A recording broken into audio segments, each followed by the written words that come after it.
Blockbusters. You are listening to the Triple B Podcast.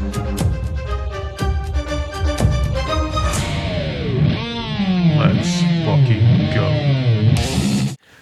Welcome back to the Triple B Podcast, Bourbon Belts and Blockbusters. I am Ryan. And I'm Tim. I didn't do anything special this time. You said you would. I know. Said you would have a new one. I was having buyer's remorse after committing to Mac Daddy Ryan last week. It really didn't sit well with me the rest of the week. I didn't like that. It's the return of the Mac. Mac. I decided, I don't know what it was with the glasses on this week. I need to flip my hat around.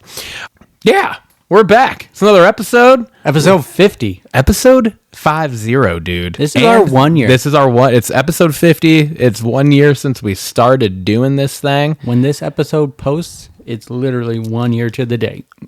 Wow. Well, yeah, because we were posting them on Sundays. Yep. Last year, when we first started. Yep. Yeah, that's right. Because we were filming on Fridays. All right. Well, heck yeah, man. Another episode. We got bourbon. We got belts. And we got some blockbusters to cover. Hell yeah. So let's get right on into it. This week was my cash in. You'll find that on our socials that we'll get to here in a momento. But it's a pretty good one. I think so. Going to be honest with you. It's pretty good. It's pretty solid cash in. So check that out. But Timmy, there's episode 50. 1 year. And I should have put that closer to me to start. I didn't think there was any other way than to do a Triple B first. Ooh. Brought it back out. Hell yeah. This is first time we're doing this. I figured it was appropriate to do so. It's 1 year. It's our 50th episode, so it's a big episode. But yeah, 1 year from the first time we did it, and the very first time we did it, I also was the one that brought the very first. I did the very first bottle. Yeah. And this episode was my cash in, so I just said everything kind of lined up. Yeah. And so I went back to the Maker's Mark number 46 French Oaked. It was the very first bourbon we had. We gave it a 10 out of 10. We don't usually redo bourbons unless it's within cocktails. Yeah. So this is the first time we are doubling up on a bourbon for the episode. But I just thought, you know what? Let's bask in our 1 year and see if it holds up with some of the other bourbons that we have now had within the last year. You know, I mean, I feel like it's gonna. I feel like it will as well. I feel like it's gonna. Don't want to have no gum in my mouth when I'm sipping on this delightful beauty. All right. So, once again, we got the Maker's Mark, number 46, French Oaked. I am going to read the blurb because I don't know that we did that on the very first episode. So, the blurb says, a few years back, I became obsessed with creating a new version of Maker's Mark with amplified notes of vanilla, caramel, and spice while offering a longer finish without the bitterness my dad was so opposed to. After a lengthy process of trial and error, I landed on the idea of finishing fully matured Maker's Mark in the barrel for a little bit longer with specifically chosen French oak staves. And we had a winner. If I have a legacy, I guess this is it. I hope you enjoy it as much as I do. It says Bill Samuels Jr. He is the son of the founders, Bill and Margie. So heck yeah. Heck yeah, let's get into it. Let's pour this bad boy up here. That's right. I'm gonna go a little more. We're going. That's good. It's a special episode. Fill it on up. Fill it on up. We did not have these glasses on the first episode. We did not have the glasses on the first episode. We also will not be recreating the first episode, A, in length, and B, in the fact that we finished the bottle of bourbon on the episode, on the very first episode. We were a wee bit hammered that night. Oh, yeah. And then we had lapel mics. And yeah, we had the beautiful lapel mics. There was no agenda. No agenda. It was just flying by. It was a shoot, if you will. It was Yes, a shoot. it It was a shoot podcast. The pilot to the pilot. Pilot to the pilot. Well, dude, Happy cheers 1 year, to man. 1 year, 50. Boom. Let's go.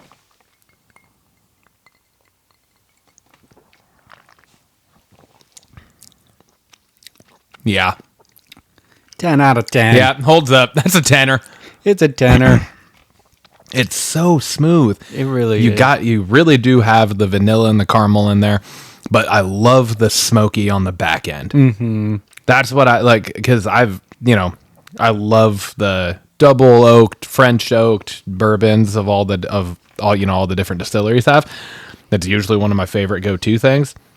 But this one, the smokiness is like there, but it's also very Not subtle. overpowering. Yeah, it's not overpowering. Yeah, it's subtle, but it's also like obvious, if that Yeah. makes sense. So 'Cause, like, that double charred one was just like a bull. that just But warmed me up. it just envelopes your mouth. Made me loosey goosey. And I think it still holds up to the other ones we've given 10 out of 10. I think it was a very fair assessment that we gave for the very first one. I don't think it was just, the intrigue of us doing the podcast for the first time and everything. Yeah. I think 1 year later, try it again. It's the first time I've had that bourbon since that day. Same. So I was chasing it. Like, I bought a couple bourbons that had that French oak. And yeah. does not add up Yeah. to the makers. Yeah, no, it really doesn't. And yeah, I think it holds up really well. I think we called that one good. Mm-hmm. I think we called it good. I think we did. I'm proud of us. All right. Brings us to our socials. You can find us on Instagram, X, YouTube, TikTok. We are at Trip B Pod. You can find us on Spotify, Apple, Amazon. We are the Triple B Podcast, Bourbon Belts and Blockbusters. And you can shoot us an email at triplebpod619@gmail.com. Love to get your thoughts on the show. Any questions you want us to discuss on the show. Any ideas, any bourbon ideas, any movies you want us to talk about. Let's get social. I want to get social. God, the show's come a long way. Brings us to the Bourbon Talk fact check. Heck yeah, buddy. Got a few things. Okay. Nothing crazy, but also wasn't a clean episode. First and foremost, the very first point I have on here, very conflicting. Very conflicting. I couldn't find a thing. So we talked about this on the fact check last week, right? And it's about Orton, Cena, and then like their head-to-head record, because we talked about that on the previous episode. Then you fact checked it and found that Cena held like a 13-7 record or something like that. But then at Backlash, Michael Cole, during the intros to the match, said that they are dead even. Mm-hmm. And so we were like, wait, what? Because that is not, like, if you look it up in their singles matches, that's not it. So then we were like, well, maybe they're talking dead even in title matches that they've had. Maybe they're, even there. So that's what I was trying to do the fact check on. Yeah. I was like, well, what are they dead even in then? Is it title matches? Because I don't know what else it would be, because it's obviously not singles matches. Yeah. And then so titles matches is the only thing that makes sense. So that's what I looked up. And oddly enough, I found that Randy is actually up 5-4 in the title matches. Oh. So Randy has actually won more of the title matches they have had. Really? So apparently 5 of the 7 wins that Randy has in the overall series have been title match wins. That's what I found. That's what I read. But that's still confusing. Yeah. Because if that's not taking into consideration Backlash, Yeah. then now they would be even. Maybe Michael Cole was spoiling the result. No, I But it don't wasn't, think so. because if they were dead even going into that, Cena would be up then. Yeah. Because Cena retained. No, maybe he was spoiling the result of that Backlash match. Because Randy saying they're was dead up even. one. Gotcha. And like maybe this isn't But updated no. to 5-5 and 5. I don't think that would be I really don't know. It would be so. I don't know. I don't know what Michael Cole is referring to when it was dead even. Maybe that's just commentator doing his job of trying to pull more intrigue in and not expecting people to fully fact check that. I don't know. Yeah. So I'm not sure. Not really necessarily the best fact check, but I did what I could. But there's some conflicting reports There out is there. conflicting things, yes. Another thing that's potentially conflicting, Gunther's title reigns for the percentage of his full career in the WWE. So I'm not just counting main roster, because we did that one last year as well, and you found, or not last year, we did that one last week as well, and you had found that it was about 80% or whatever. And I went off of what Pat McAfee said on Raw. That's true. I didn't Yeah, that Google is right. it. So, but then off of that conversation, we were saying, like his I wonder entire- what his entire thing is, because you said he became North American champ real quick and then NXT champ real fast too, from when he debuted in 2019. Yeah. Right. So that's what I just looked up, literally typed in Gunther championship, like percentage of full WWE career. Yeah. And I got that it is over 77% Okay. of the full thing. Wow. So that's still pretty damn impressive. That's- 3/4 of his 6 years, going on 6 years Yeah. of his WWE full career, he has had gold around his waist. That's insane. Over 3/4. So yeah, that's a pretty good stat. Some wrestlers can't even get gold. Yeah, right. Seriously. So and I'm going to be honest with you, that when I read that, it was only mentioning 3 titles. Okay. So I'm wondering if maybe it wasn't taking it is a North American. So he won the NXT UK World Heavyweight Champion, and then he won. So that's probably what it is. It's probably the NXT UK World title, the NXT World title, and the World Heavyweight. Then they're probably not even taking into consideration the IC and the North American. But they did merge the NXT UK and NXT title, so maybe that's the one, and then Intercontinental, and then the World Heavyweight Championship. But what I'm saying then is he has held more than 3 titles. Yeah. And the stat that I got was off of just the 3 titles. So maybe they're talking like the 3 main titles that he held.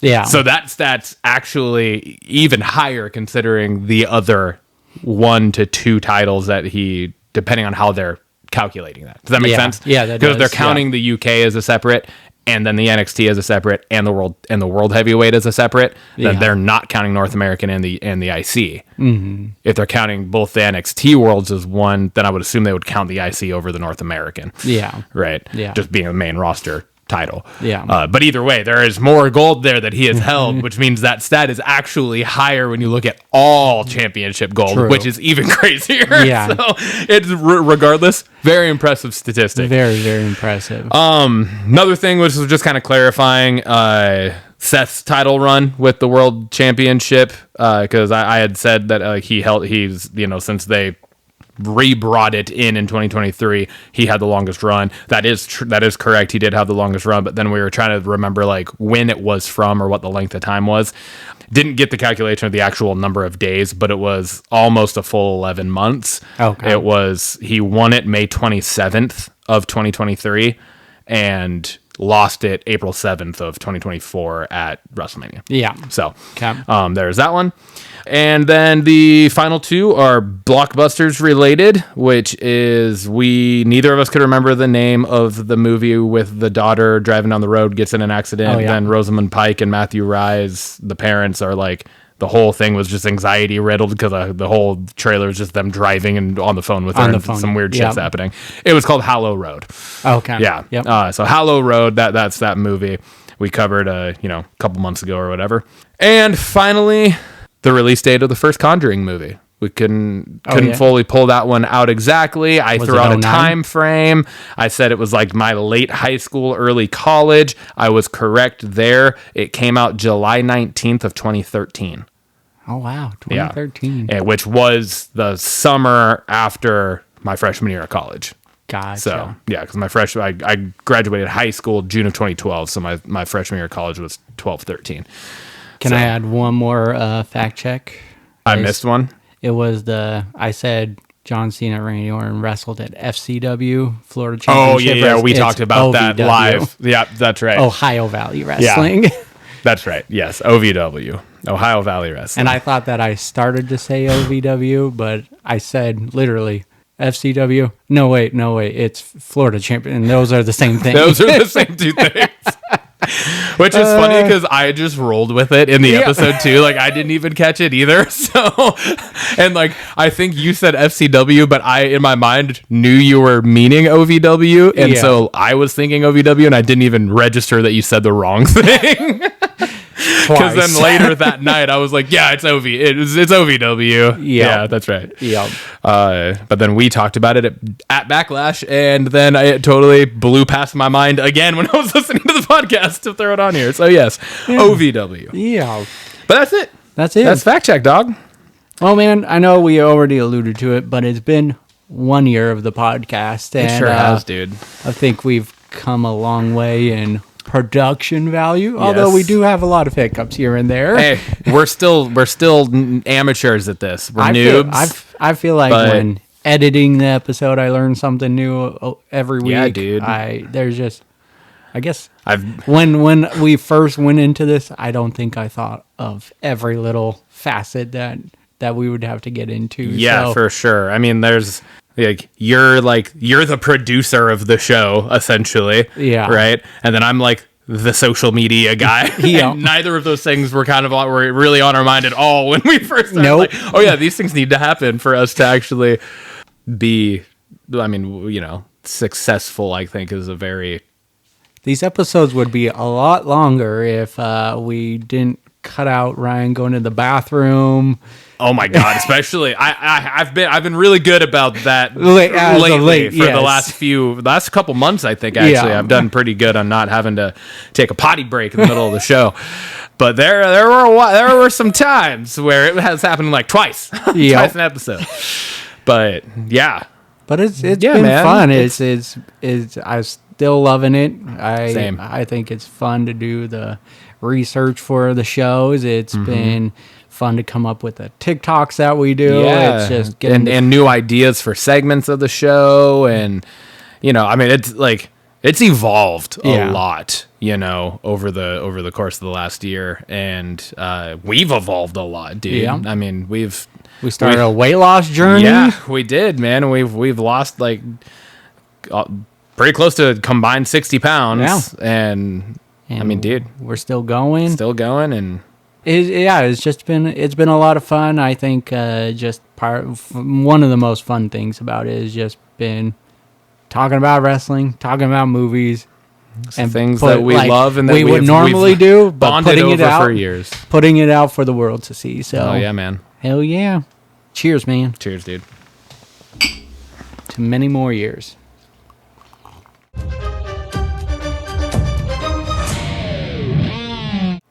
Let's get to belts. Timmy, what do you want us to talk about? What don't I want to talk about? Well, I'll tell you this. The Raw hasn't been as good as the last 3 weeks. It still had some good moments, but I agree. We were riding on a real high, and this was definitely not as high as those three. But still, I want to talk about Becky Lynch. Just another solid promo. This didn't need Lyra. She talked about Lyra and kind of buried her in the promo, but not really. It was just like, you may have won, but I really won because you're the one in the hospital and I'm here right now. Yep. She went on to say, she's not going to change for the fans anymore. She's done that and it got her nowhere. She went on to say, if I'm not here for championships, what am I even doing here? Mm-hmm. And then the best line of it, and I hope it goes on a shirt or something because I'll definitely get it, but she said, now you'll really know what it feels like to be held down by the man. And I was just like, oh, such a cold line. Yep. And straight mic drop after that, literally. Too. Like actual, like she legitly did a mic drop, like flicked it, and it was, I think this was the best Becky we've seen since she's been back. Yes. And that's saying a lot because the last few weeks of these back and forths between Lyra and Becky have been fantastic. Mm-hmm. But this just letting Becky cook on her own without any interruptions and just letting her come out and just pop off. This is what we want from Cena. Oh, yes. It's something like this, not the same, just like crybaby spewing the same crap at the crowd, but like actually, like, I don't know. It's just like this. I feel this. I don't feel Cena on the mic right now. You know, I've like, this was like, shit, this is real. Like she is like, she's spitting venom right now. Yes, and yeah, it was amazing. Yeah, it was absolutely amazing. I know she's tried the heel route before, but it never landed. This one's landing. This one is landing. It for feels sure. like because and I think it took time because so it's you can kind of equate it to, and which I think is part of the same reason why the Cena heel run is working. It was just like we said, we need to see a different form of it moving forward after Backlash. But I think it's the reason why these heel turns are working right now is because they're playing into the WWE universe with the heel turns. True. Where like you can equate Becky's earlier heel attempts to when Stone Cold turned heel. Mm-hmm. It didn't go well. No. It didn't go over because the fan base is so in love with him. It's hard to. Yeah. And that's where Becky was for pretty much her entire career so far. She's been a fan favorite up until she won the world title the last time, and that's what she was saying in this promo. Yeah, you know, and then exactly. she felt it. She heard at the fan base. She heard everyone. They're sick of her. She's squashing people. Yeah. Becky Hogan, like all this shit that the WWE universe. So now she has fuel that she can lean into and really just go in on this heel turn, and it's hitting because the fan base is like, yes, you guys are taking what we have said and you're turning it into storyline. Yeah, which is super like. I don't know. I feel like it's super. They're listening to us, right? Yeah. Like there's a word for that, but I totally can't fucking think of what I'm wanting to say. But that's essentially it. It's like it's refreshing for the fan base to see what is being said online, and I know like they have gone on record too to say like, oh, the internet trolls, like whatever. But it's not always just internet trolls. Yeah, sometimes it's the legitimate fan base is like, come on. Mm-hmm. And those things they can like read between those lines, and they're leaning into things. Yeah, and for sure. that's the cool thing. That's why this heel turn is working for her, I think. And I feel like that's been the same with a lot of the heel turns going. It didn't work for Charlotte because I think they were pushing her as a face, and then the crowd turned on her, right? And then but Seth Rollins' heel turn is just like they're leaning into just real things, and it's working. Yeah, it's going good. All right, that brings me over to Judgment Day.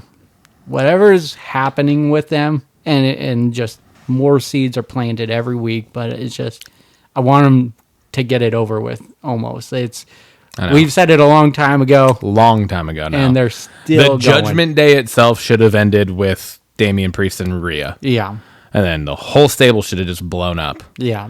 And they could have kept Liv and Dirty Dom going, and I don't know. It would have been the same thing. Yeah, and don't get me wrong. We've had some good moments since. We've had some cool storyline moments. We've had good things happen. I don't know that Dom would be the IC if they would have disbanded back then, right? Yeah, so, like, we have gotten good stuff out of it, but storyline's sake, it is stale as all hell. And, yeah, it needs to... This has been a slower burn than the New Day. Yeah. And that one was really, that was a doozy. So that was, and it just never had a payoff either. Like them being the champions right now is nothing. Pointless. It doesn't feel good. It's very forgetful. So I agree with you. I do think there's been some great segments, some great things to happen, and I know when the breakup happens, like I'm still gonna like it. I know I'm still gonna pop for it and everything. Absolutely. I popped for it when Dom pinned Finn Balor at WrestleMania for the IC title. It's just and I think the thing too that, sorry to cut you off, but I think the thing too that is going to make and what makes us be like, fuck, just do it already, is because of the potential. Yeah. For all of them. Mm-hmm. Like nothing is happening that much for them outside of Dirty Dom right now. Yeah. Being in the bloodline, The breakup means Dom is full-blown face. Right? It means you end up in a weird situation with JD McDonough, which I think would be really good for his character as to like where does he go now? Who does he maybe choose? Like what side is he on? Yeah. Because you can tell like since he returned, he has been kind of like tug of war, right? Yeah. You get to see Carlito be Carlito, but then the breakup means Finn Balor is a singles wrestler again, and can break off and do his thing. Yeah. So I think all three of those things are really exciting situations, right? And I think for me at least that's the most intriguing part of like let's fucking get this, let's do this, let's get this over so we can now push these guys in these other ways. Like the Judgment Day it's ran its course. It was fantastic for a couple years. Let's move on. And I think it's just though like the anticipation for what could be with that breakup happening that is just like making the slow burn so much harder to just swallow. 100% agreed. Yeah. Next, we got J Time. This was, I don't know what it was. Maybe it's the crowd, but it felt like a return to form. Like the crowd was energetic with like, it felt more than normal. When he came down and through the crowd. It was really cute when he held up the kid to yeet, and super funny when Pat was like, the kid got some more rhythm. That made me laugh. But it was just... It is funny that Michael Cole literally yeets at least once a week for the most part. It has been now for almost a year, if not over a year now. And he's still so terrible at it. Yeah. But it's so much fun because he just looks like a nerdy just kid just having the time of his damn life. Exactly. Which is so cool. But yeah, no, it just felt different. It felt like, I think that match last week with Seth Rollins and just the build up to the match throughout the night really helped crowd get back behind him almost. So that's what it felt like to me. But then we get Gunther coming down and saying he's next in line for whoever wins between Logan Paul and Jay. I'm kind of indifferent on that. I'm like... I was hoping you were going to bring that up. I was like, really? Gunther's going to go right for the title? I mean, I get he gets a rematch. I agree with the rematch clause. I think he should. I agree with the rematch clause as well, as long as they're consistent with it, which they have been recently. Recently, yes. Recently, they have been for the most part. Yes. Right? But it's just, I don't know. If it's going to be another Jay versus Gunther, I'm not, like, we've seen that match a lot. Yeah. So, but it's also, you don't want Logan to beat Jay for it. But what makes this interesting is that Money in the Bank is 2 nights before when Gunther is having his rematch for the title. So could that come into play during that match? Money in the Bank is June 7th. He said he's going to challenge. It'll be on Raw? And yeah, he said... I totally misheard that. I thought he was saying it would be at Money in the Bank. No, he's challenging him June 9th at Raw. Oh, because Lindsay was even like, what's June 9th? And I was like, oh, it's Money in the Bank. I didn't even look it up because I was like, oh yeah, that's Money in the Bank. That's because he said Money in the Bank. Yeah. But I totally misheard that. I thought he was saying at Money in the Bank. That makes a difference here. That makes a difference. It's really going to make a difference depending on who is in the Money in the Bank match. Because we only have... We'll get to it, but we only have one so far.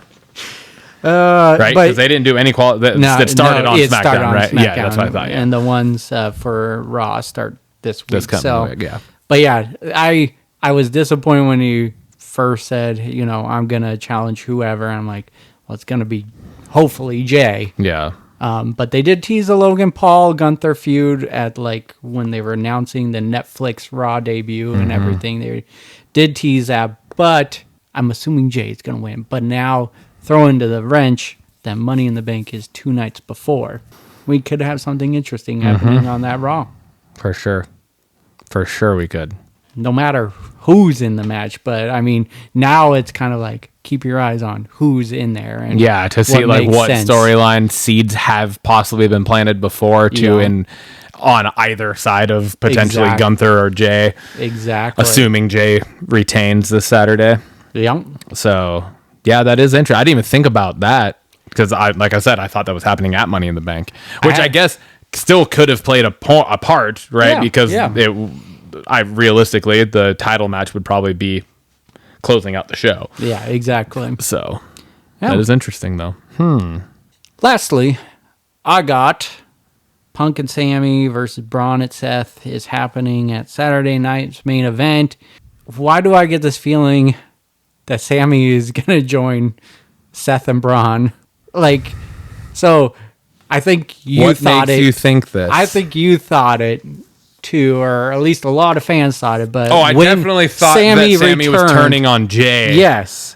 Definitely, and in that exact moment, I was like, "What is he doing?" And He I kept know I've lingering. I've read a lot of things too that like everyone, like the fan base as a Yes. whole, almost like majority have felt like they were like, he's creeping kind of weird in the background, especially when Jay got up Yeah. on the turnbuckle. I think that was like the pivotal moment of that. That was like, oh no, what's happening? Yeah. But it didn't happen. And then, so yeah, I've kind of forgot about that until now you're bringing it back up. But then, and it's funny, and I don't think I would have caught it, but we just recently did a TikTok cash-in of the Shield breakup, where 3 people were in the ring.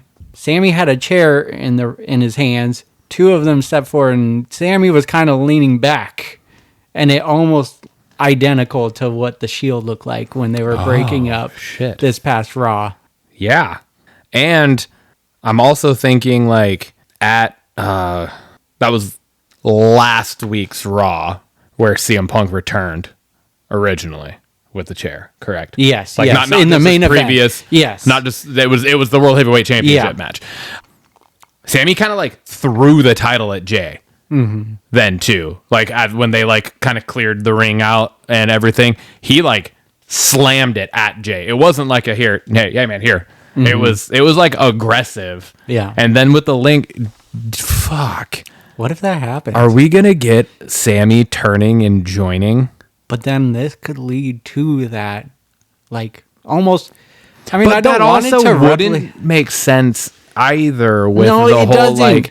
like. Braun killing him and Well, everything. that, but also the whole like saying if you take our offer and go to SmackDown, we'll set you up in a world title match. Yeah. Like if he joins them on Raw, he's not getting in a world title match because Seth wants the world title. But what if? Right? What if the deal is Sammy's in Money in the Bank and Seth Rollins promised he's like, I'm gonna help you get the WWE title. I'm still going for the world or what. I And don't then know. Seth and Braun completely just like annihilate everyone in the Money in the Yeah. Bank match, and Sammy wins. That, We haven't really seen that before in No. a Money in the Bank match, right? Where But that like would be a so- faction just demolishes everybody, and it's just like a unbattled win. yeah. He just like exactly. climbs up and just gets it. That would be crazy. That would be crazy. That would be crazy. I mean, Holy shit. chances are it does. It just seems eerily like it. Well, just, and they're so loosey goosey with who's on what show and everything. Like Yeah. you could have Sammy and Seth in the same faction on Raw, but Sammy's the WWE champion. on SmackDown. Yeah, for sure. it would be crazy. That would be wild. It would be insane. That would be crazy. That would be. I'm not against that. It just I'm not, because that would be new. That would be new and refreshing. Sammy's acting funny, and then just CM Punk is throwing out trust around a lot, and can't trust anyone. Basically, can't trust Heyman, obviously. And now he's like, Sammy's asking him, are we good? And he's like, I'm having trust issues right now. And he's like, but we'll be good for this match. Yeah. It'll be interesting what happens. I don't know. That's what's popping up in my head. Put it out in the universe. If it happens, it happens. If it doesn't, we still could have Sammy facing Seth Rollins at WrestleMania. So I still think that's the long game. I'm going to throw a whole other wrench in this right now. What if this all somehow still leads into this is The Rock's plan? And what if Jay turns? And what if we get like a finger poke of doom type situation where he just concedes the title to Seth? Wouldn't that be insane? I don't know. Just we're talking crazy shit, so I thought Yeah. I'd throw that Yeah, out too because that just popped in my mind. Yeah. But I guess it all would have made more sense for at WrestleMania. It also The Rock being like Cena and Jay are my dudes. yeah. That would have made the most sense. Yeah. Seth doesn't really make sense, but that would be fucking crazy because of because of last year's WrestleMania with Seth and The Rock. Yeah. That would. My own brain is melting right now thinking of all of these hypotheticals, and I'm here for almost everything we've said so far. I would just. Because it would be so even though like we just said them, I still think it would be so unexpected if it actually happened. You know, there's so many possibilities out of this right now.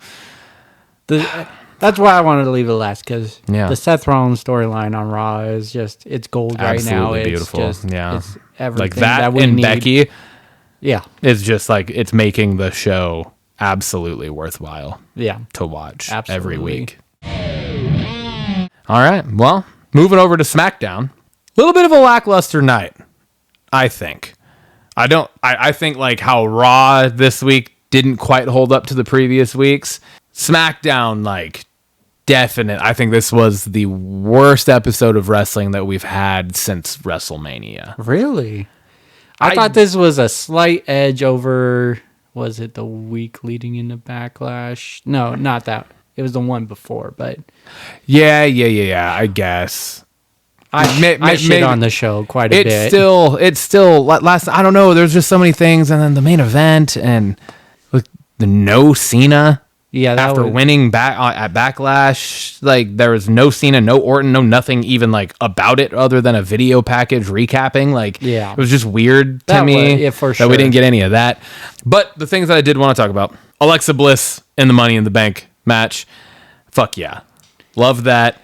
Little disappointed with the triple threat, but this kind of goes back to Elimination Chamber. They did very similar stuff where it's like, why are you having these three? Yeah. When you look at the roster on SmackDown, now they did kind of randomly all of a sudden sign Julia to SmackDown right when after she's been a tag team on Raw. yeah, so that was weird, but I do think it's the right move. I think Yes. moving Julia to SmackDown is the right thing. For 'Cause sure. she's an up and coming star and everything. So like, and SmackDown needs the firepower in Yeah. the women's division for sure.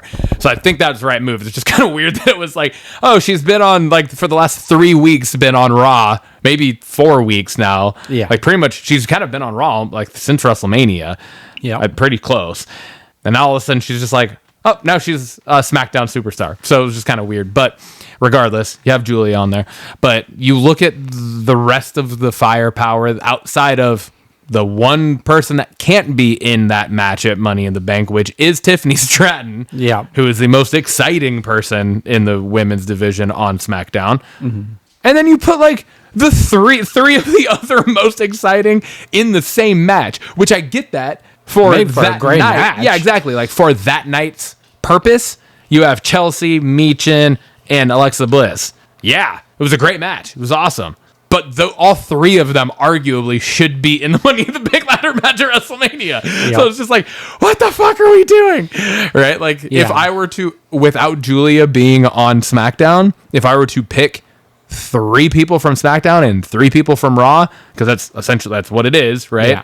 Those would probably be the 3 that I would have picked. Would have been the 3 that were in that match. Yeah. So it's just kind of like, what the fuck? So love the fact that it's Alexa Bliss out of those 3. That makes 100% sense to me. I just wish that we could have got another year of Chelsea Green in it. Meechin's never been in the Money in the Bank match, right? So kind of was like, it was like bittersweet because I'm like, fuck yeah for Alexa Bliss because that's dope. I'm stoked for that. Yeah. But No, yeah. I agree. I was like, damn, they really put these 3 in a match together. Mm-hmm. Right person won. For 100%, Alexa Bliss winning. Absolutely. 100%. The finish to that match was awesome. Yeah. It was so good. But I want, like, even if I had to eliminate one of those to not be in the Money in the Bank, it would be Meechin. Chelsea Green deserves to be in it for everything that she's been doing. I agree. Since being on SmackDown. I agree.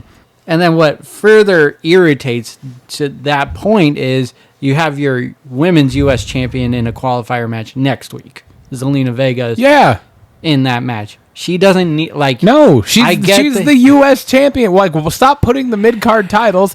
Use them as what they're supposed to be. Stop putting the people... That's a whole other storyline. Yeah. You can have another storyline. Exactly. And you could tell SmackDown just kind of fills time. Stop putting other title holders into these main championship qualifying matches. Because how many times have we seen... when Bianca and Jade were the tag champions, when Judgment Day's been the tag champions, like we've seen them all in these main matches for, Elimination Chamber qualifiers or Money in the Bank, whatever it's been. It's just like, fuck. Come on. Have them do what they're supposed to do as champion. They don't need to be thrown into other storylines when they're tag champions into single storylines. Or when they're the mid-card singles champion, they don't need to all of a sudden be put into a match that could put them in line to be a main title picture when they're the mid-title picture. Yeah. Doesn't make sense. I know we've seen it before. This isn't the first time it's happened, but they're a champion. They should just be excluded from it because Money in the Bank, you can cash in for any title. Exactly. Right? It should... Next thing. Fraxium. So good. They're fucking amazing. Incredible. It's insane. They're now 4-0. They have now beat Los Garzas, Pretty Deadly, Street Profits, who are the WWE Tag Team Champions, and now DIY, which was once again another fucking killer match with some brutal fucking spots. Yeah. And they're just so fast and so accurate and everything. But I think the main, the number one move in that match, kind of surprisingly, that I was like, oh shit, was actually the double team DIY did to Frazier. Yeah.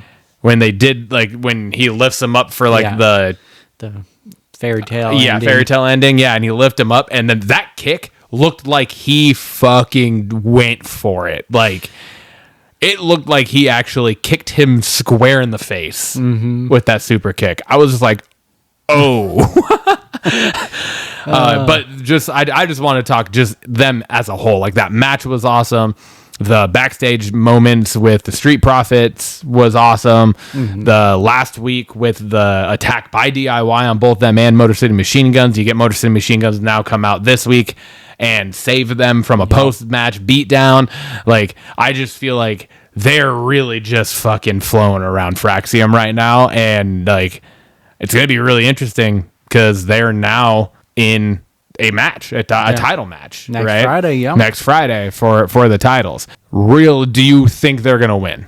I don't. I don't feel either. like there's going to be interference. There's going to be... DIY I hope that the match ends in pinfall, though. Yes. It needs to be interference happens cleanly and not just fucking DQ. Yes. Right? I agree. But yeah, so I hope it ends in pinfall, and I do think that the Street Profits are going to retain here. Yeah. Because I feel like it would just be too similar to the Motor City Machine Guns debut. Yeah. Granted, it would be more matches because Motor City Machine Guns won the championships in their second or third match, right? But just for them to literally come up and just go undefeated, 5-0 and win the tag titles, I don't see that happening. Yeah. Even though it totally could happen, and it would be dope if it did happen. I'd be excited for it. But I just feel like we're on such a high that there's character-wise and storyline-wise, there's got to be a drop. Yeah. I think. Yeah, no, I agree. I think this has been one of the best call-ups, though, from NXT. Absolutely. For a long, long time. They're doing it right. If you want NXT to be the building ground, I get not everyone could come out of NXT being superstars and being at the top of the card, but Frazier and Fraxium, they were incredible in NXT. They pushed everyone to the limit, and it just fits along with the SmackDown tag team division. It's just crazy to see how you can do a tag team division, make it exciting, and then you see Raw, and we're getting the same three teams Oh my God, I know. intertwined, right? War Raiders, New Day, and Alpha. yeah, Alpha Academy. Or not Alpha. No, American Made. American Made. Yeah. Yeah, but it's just. But no, I definitely think this has been one of the best call-ups, and I would be okay with them winning the titles. I don't think it will, but I think it would be okay. Yeah. Yeah. Because they've gone on to beat everyone. Thirdly, I should have done these in almost a different order because my last two were just kind of downers. I'm going to be honest. This is exactly what I typed in my notes, Tim. Shinsuke. Ugh. Yep. Fucking eye roll. Yep. Why are we still getting video packages about him bitching about LA Knight? I can't. I'm sorry. Shinsuke needs this is gonna be you might combat this just because I know how much you do love Shinsuke Nakamura. He should have been part of those cuts that they did almost.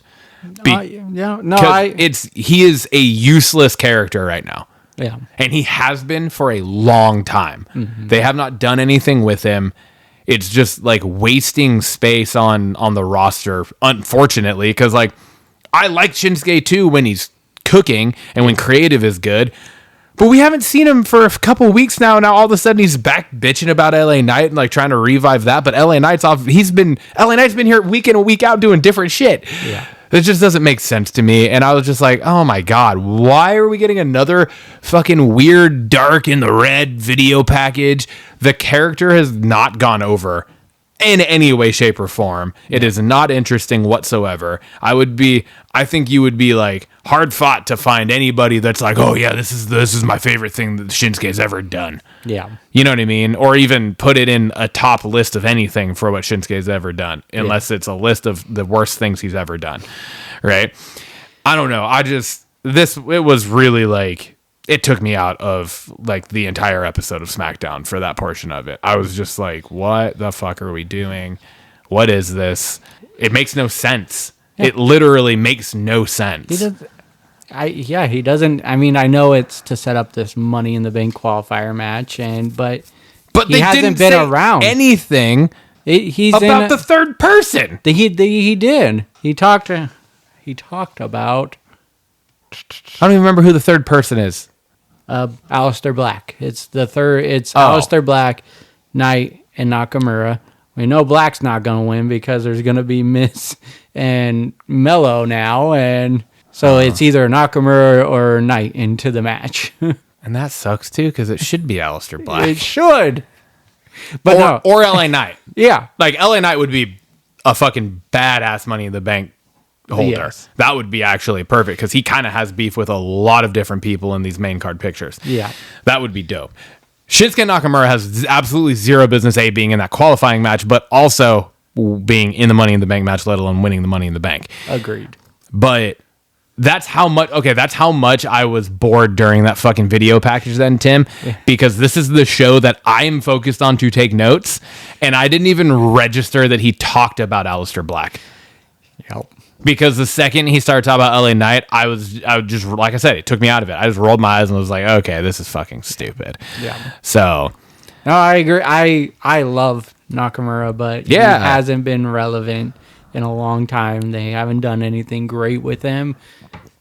I was excited for the little heel turn they did. It was a little fresh, but then it didn't land. For a very short period of time. It was a quick snap, and then he hasn't been around. So why is he in this Money in the Bank when you could fill in so many different parts into this match? So I'm with you. If they're not going to push him in any way good, he should have been in one of the cuts, unfortunately. Yeah.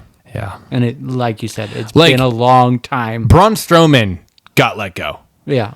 Again. And he had at least been in some shit over the last few months that was entertaining and had us very engaged. He was elevating Bronson Reed and Jacob Fatu. Yeah, Jacob Fatu, Bronson Reed, Judgment Day. He's been involved in quite a few bigger storylines over the last 6 months, and he got cut. We've barely seen Shinsuke Nakamura over the last couple months. I don't remember the last time we saw him before this video package, but It's been a while. And before that, he wasn't doing anything good. There wasn't anything that entertaining. Yep. So, yeah, I don't know. It just didn't make any sense. And to wrap up my portion of this, well, I'm going to wrap this up, Timmy, with another downer. And we kind of alluded to it already earlier in the night or in the show, and I think you know what I'm going to talk about here. Why the fuck is Solo Sikoa winning that fucking match? That's, once again, you're talking Money in the Bank. Let's break this down for a second. Money in the Bank is one of the most exciting matches of the year. Mm-hmm. Like, really, you think about it, like the spots and the moments, it's always one that is like highlight reel spots. Yeah. And they always make a highlight reel like video package, right? Like this coming Money in the Bank, there's going to be a video package highlighting some of the big spots, like fucking Chelsea Green taking the fall from last year, right? Mm-hmm. Fucking whoever took, I forget who it was that did like the fucking sunset flip, EO, right? Oh, yeah, did the fucking, oh my God, that power bomb onto the thing and we thought they were dying, or it was the driver, or whatever the fuck it was. Yeah. They always have those spots. How the fuck do you put Rey Fenix into a qualifying match of this caliber in a match that he could almost redefine by himself? Mm-hmm. And Jimmy, hold on, because I'm trying not to get very angry right now.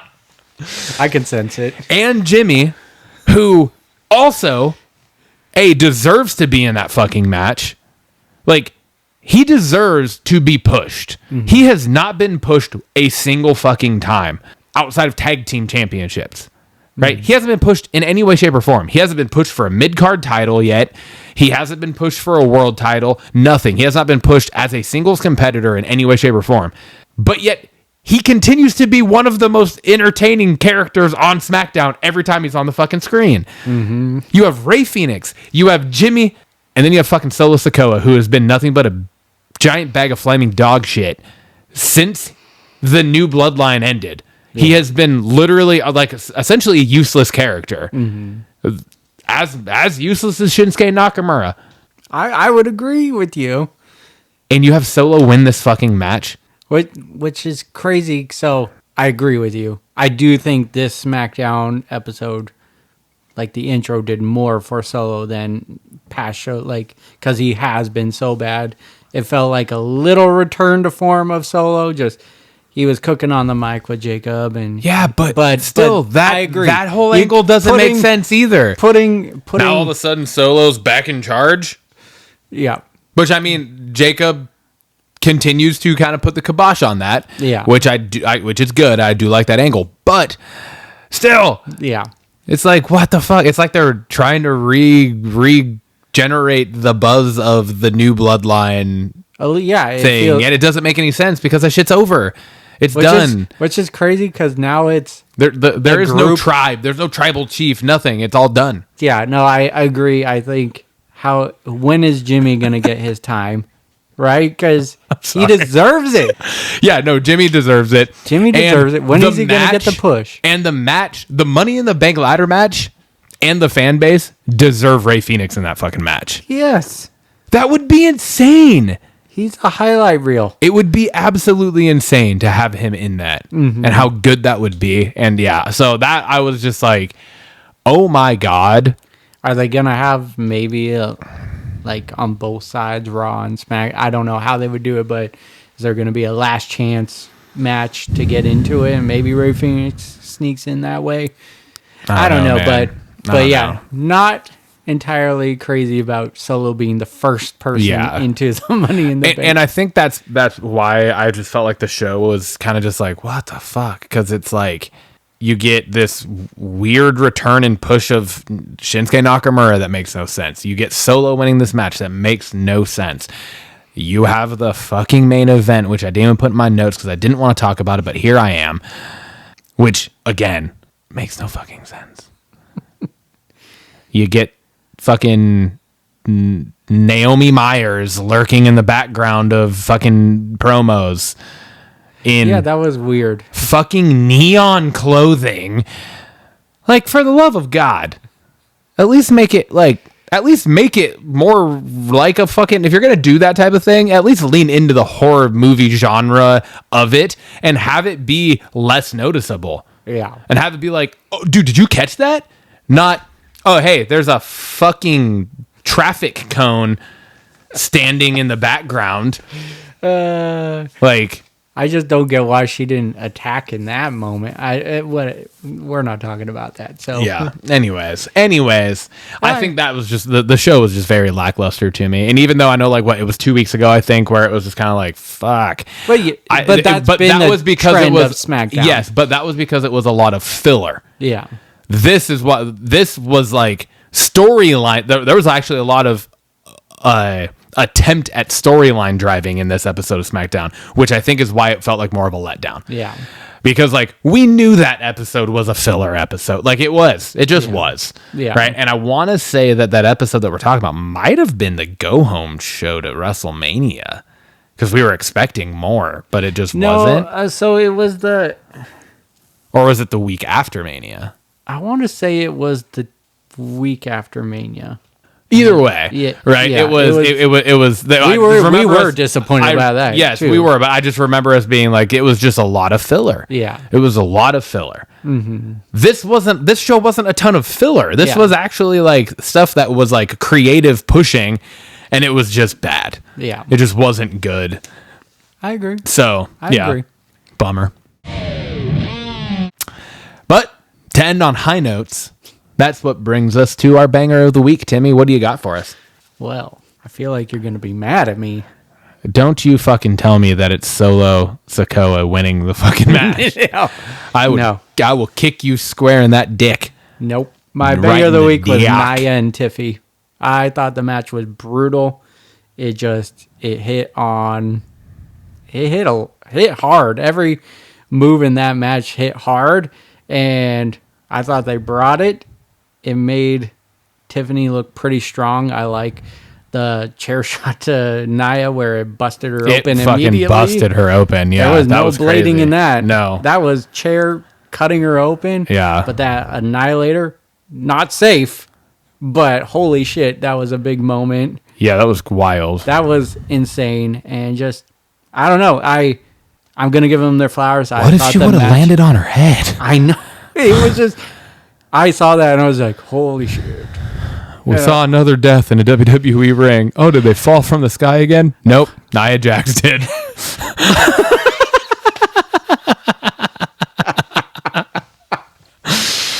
R.I.P. But just every move in that match hit hard. I hate that Naomi came out, but it did bring the chair into play. Yeah, and here's the thing is I didn't put it on my notes because it didn't feel like it outweighed any of the other moments to me to talk about as points. I'm not mad at you. I totally understand why you put it as your banger, because I do think it was a good match. Mm-hmm. It was probably the best match that we've seen between the two of them. Yeah. I think I'm over it. Oh, I'm tired of that. I'm tired, and I hope this is the end. Like, Nia Jax needs to not end up back into the main title picture for a long time at all, while Tiffany is still the champion. Agreed. And then the Naomi coming out, and then the Jade coming out, and it just all, like, I'm over that too. It's annoying. Like, that should have ended when Jade beat her, and it should have just been done. Yeah, but we're not done with it. But it's not over for some reason. I know it's not, but it's just like, and it's like that took me out of it too. So that's why I was just like, I don't even want to fucking talk about it. Yeah. But I appreciate you at least bringing attention to the fact that the match itself was good. Yeah. So 100% give them their flowers, because it was a good match outside of the Naomi part. But like you said, that is what brought the chair into play. Yeah. So, yeah, for sure. Okay. What do you got? My banger of the week, I'm going to the other show. Nice. And it is not, which is kind of funny because my bangers from the show you took notes on, and your bangers from the show I took notes on.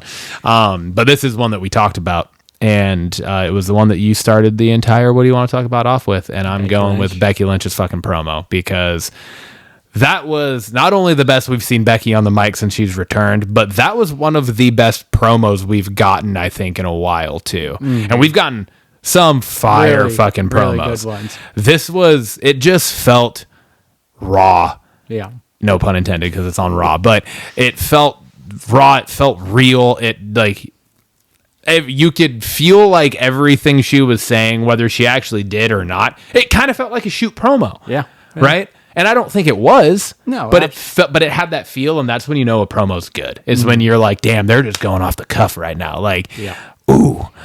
And I'm sure there was some angst in there against the fans. Yeah, absolutely. And that's why, but again, that's why I think like this heel turn is going over so well, and she's leaning into it so easily because I think there is that, and that's when the heel turns, I think, happen the best, is when they're able to take the real life bullshit that they keep hearing and getting shit on for, and they just lean into it and go. And that's when you get this. And that's fuck yeah to Becky Lynch, man. And she's on that TV screen, I'm fucking locked in right now. Yeah. So, and now you know what it's like to be held down by the man. yeah, absolutely. Oh, so good. I know it was. So it was a great line. All right, that brings us to our unfortunate segment that we feel that we have to do, right? It's something that we do want to do because we want to acknowledge these situations, but we have our Triple B Memoriam toast once again, but this time it's for the first time in the belts section. It was last Sunday, I believe, right? Last Sunday was the day after Backlash. We lost Sabu. Which is just insane. It is insane. He just had that match a week ago. Or 2 well weeks documented ago. match because he's 60, still taking these bumps. Yeah. Have you in the week since read what the actual cause was? Because I hadn't been able to find anything. I also haven't looked in the last couple days. So I don't know. I just don't know what the cause of the death was yet. But it was definitely shocking. There obviously, at least to our knowledge, wasn't like a long-standing health situation that he just lost the battle to, because if that was the case, don't think he would have been taking the fucking bumps that he took in that crazy ass match.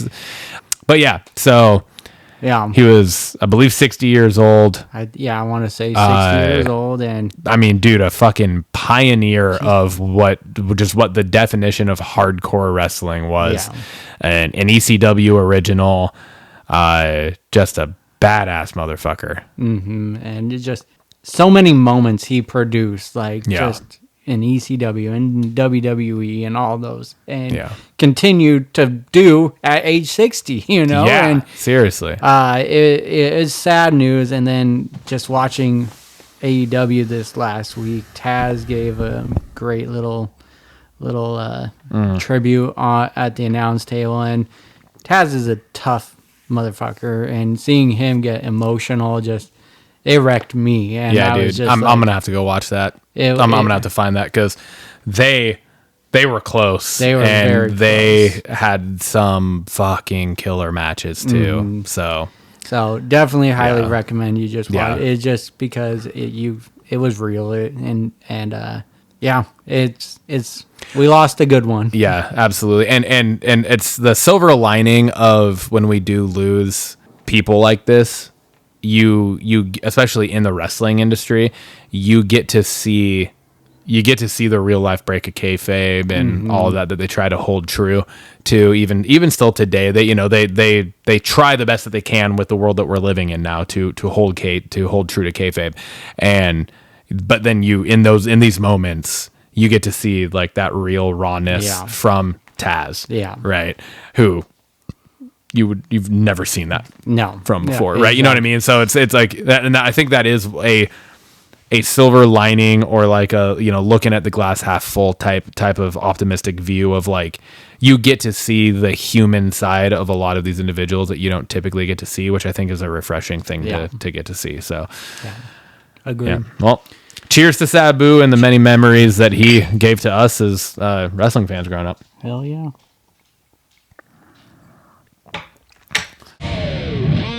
That brings us to our belts question of the week this week. Kind of a different one. Yeah. Right? We haven't done one like this before.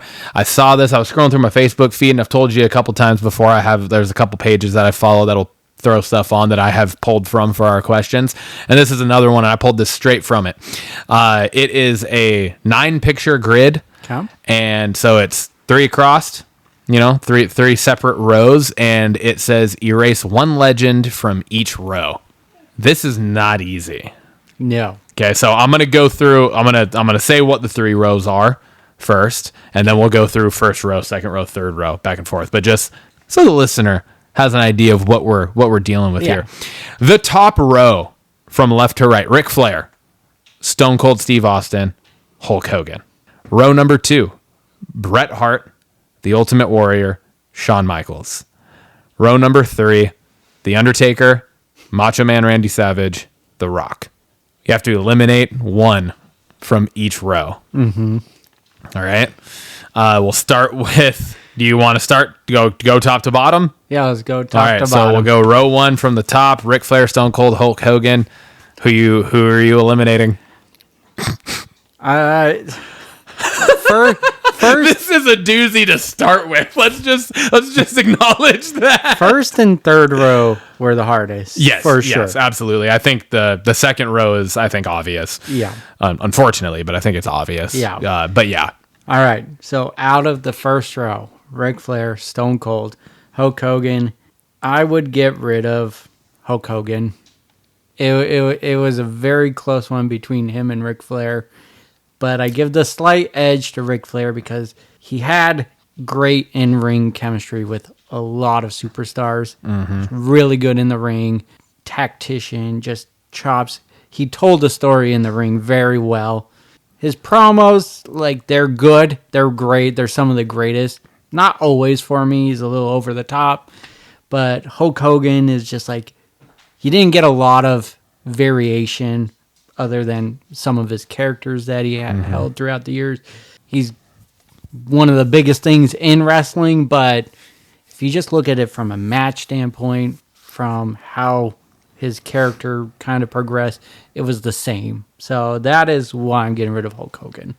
Yeah. Stone Cold would never get rid of. No. Yeah, it's Hulk Hogan. Same. I'm with you on that. It's Hulk, Stone Cold, and Ric Flair. I think Stone Cold obviously changed the industry. I think Ric Flair did at that point too in the 80s, kind of changed the industry. I think also he built himself. Hulk Hogan was manufactured. Yeah. You know what I mean?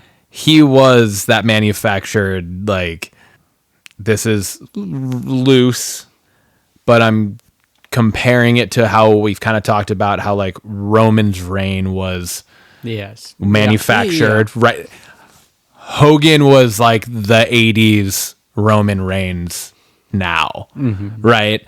Where Ric Flair, kind of the Seth Rollins. Yeah.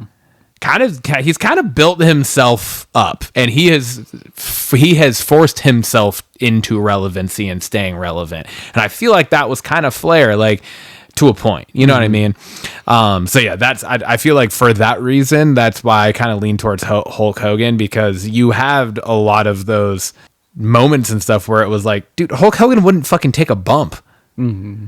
You know, he never took any big killer. Ric Flair was, and now it became a joke later and in the latter part of his career. But I mean, he was legitly fucking busting open on a regular basis, just getting fucking clocked with shit left and right, and putting his body through the fucking ringer. So I think and again, we're not really hitting on Stone Cold Steve Austin because, Stone Cold Steve Austin is probably second greatest superstar of all time.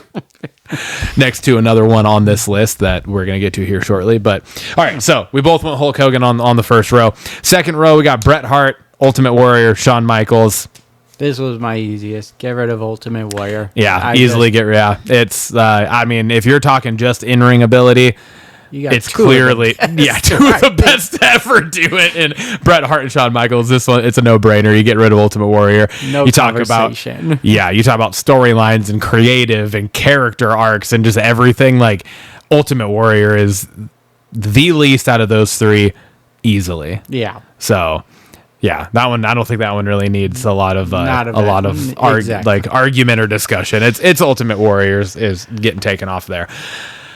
Row number 3, I think for me is the hardest one. Oh, absolutely. You have The Undertaker, you have Macho Man Randy Savage, and you have The Rock.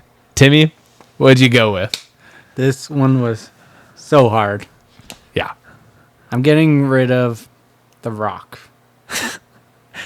Why are we the same? Why do we have the same brain? Yeah, I'm getting rid of The Rock too. It sucks because he's generated so many great promos. He's great in the ring, but he also it wasn't long. Yeah. Also, it was so it was only like 6 years. 90 was it like 96 to 2003-ish, right? Was it 7 years? 2003 cuz he basically after WrestleMania 19 went Hollywood for good. Yeah, and I mean obviously he has been in and out over the last 22 years, but yeah, like his full-time run as a WWE competitor was 7 years max. It was impactful. So, There's a lot of great moments. Yeah, absolutely. And it was at the greatest time in wrestling history, too. Yeah. Right? Like, it was, I think. At like, you could argue that now is the most popular and all that. I would still give it. But the Attitude Era has the edge and will forever have the edge until something actually fully outdoes it. But Macho Man, I think it was easy to get rid of Hulk Hogan because the opponents he went against made him look that great, you know? Macho Man and his history with Hulk Hogan. Macho Man might be... He's just he's underratedly good. And he's one of the best Intercontinental Champions of all time. He's still talked about as one of the best matches ever to happen with Ricky Steamboat. Yeah, dude. Ricky the Dragon Steamboat. Let's go. And then Undertaker is just arguably one of the greatest, if not I think the Undertaker is the greatest character of all time, and he is one of the best in-ring performers too. And that's that's the thing with the Taker is there's not many dudes of his size that you are putting in that category of the best in-ring workers. Yeah. But he is in that category. Yeah. You know, he's one of the longest in-ring careers, the best character of all time, and will probably, I mean, you're going to be hard fought to fucking find one that will ever go down as a better character than The Undertaker. And I feel bad because it's going to be extra hard nowadays to even find anything to come close because there was the ultimate kayfabe back in his day, and now everything's just out there in the world. So coming up with a character that can over time just make your imagination run wild. So that was a hard row, and you can argue pretty much. I think the only one you can't argue, I would say, is Undertaker. You would have to leave Undertaker. Yeah. I think the arguments between The Rock eliminating and Macho one from that row, or sorry, if you're only keeping one from each row, that would be hard for row 2 also. But it's an easier I would keep choice. Shawn Michaels. It's Shawn. Yeah, I'm keeping Shawn. Taker and Stone Cold. Stone Cold, Shawn, and Taker. Yep, that's which kind of lines up just when we started watching it wrestling. Does. So that it probably does. plays a part. Might be a little skewed, but Brett was still very relevant. Yes. At that point. Yes. But yeah, it's Stone Cold, Shawn, and Taker. But yeah, if you were only to keep one from the bottom row, it's 100% The Undertaker. Yeah. And you know, people might come at us for fucking keeping Macho Man, but I think I think Macho Man Randy Savage he's super underrated. If Hulk Hogan wasn't around, he'd probably be that face of WWE, right? Yeah, because he would have been the face and Ric Flair would have been the heel. Yeah. And that's most of their matches, that's exactly what it was. Yeah. And those were some fucking great matches, fighting over Elizabeth and everything too, between Ric Flair and Macho Man. Yeah, man. It was All right, dude. I honestly didn't expect us to be actually on the same page throughout the whole thing outside of row number 2. I knew we were going to both pick Ultimate Warrior because that's a no fucking brainer. But I didn't know where you were going with I row thought one. you were going to be shocked with me eliminating The Rock in row 3. I didn't think you were going to eliminate The Rock too. That one kind of blew my mind. But yeah, and I wasn't sure where you were going to go row 1 either. So Yeah. well, dude. That brings us over to Blockbusters. We got some stuff lined up on the Blockbuster segment this week, and we're popping it off with Smurfs. Yes, we got the Smurfs, new Smurfs movie. It's a reboot of the Smurfs franchise once again. Is this a reboot? Yep, reboot. So this is its own standalone thing now.